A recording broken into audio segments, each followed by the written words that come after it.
He was horrified to discover that this hotel shrank a little every other night. To confirm his suspicion, he tied a rope between two opposite walls. The next morning, the once tight rope sagged. The rope hadn't changed in length. This could only mean the distance between the walls was decreasing. He immediately shared this terrible news with the kitchen staff. Even more terrifying, the hotel had no exits. The chefs and guests had lived here for over 10 years without ever stepping outside. If the shrinking continued, it was only a matter of time before everyone would be crushed to death. Stranger still, no one but him seemed to care about this life-threatening issue. The chefs worked together to throw him out of the kitchen. Mr. K had originally been a traveling magician. He was scheduled to perform a magic show the next day at a cafe in town. He had found this hotel at the last minute. The receptionist was a one-eyed elderly woman. Mr. K booked a single room and went to bed early that night to conserve energy for his performance.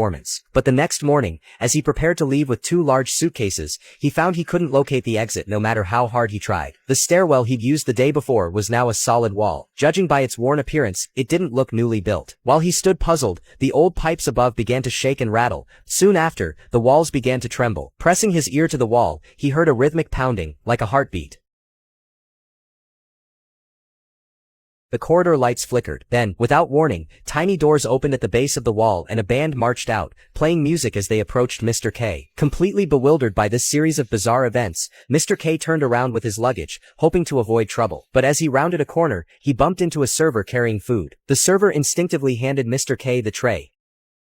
Hurry up, we haven't got all day. Get in line. And just like that, he was inexplicably absorbed into the hotel's kitchen staff and led to the back kitchen by the team leader. In the kitchen, aside from the endlessly busy chefs, the most striking feature was the food. Every single dish seemed to be made from eggs, chicken eggs, duck eggs, goose eggs, quail eggs, and more. The eggs were being continuously delivered from a conveyor machine. As Mr. K stood bewildered, the supervisor forced an apron onto him and put him to work. Reluctant and confused, Mr. K soon found himself the target of jealousy from others. Most people have worked for years to get a job like yours. You swiped it just minutes after you set foot into the kitchen. He quickly explained he was just passing through, but the man across from him suddenly dropped his head and worked silently, as if he'd seen something terrifying. Mr. K turned to look and saw the head chef standing nearby, staring at them with a stern expression. But Mr. K, unfazed, began performing magic tricks right in front of him. The head chef merely glanced at him a few times, then walked away. Later, when Mr. K urgently needed the bathroom, only to have the door behind him locked from the outside. Go away!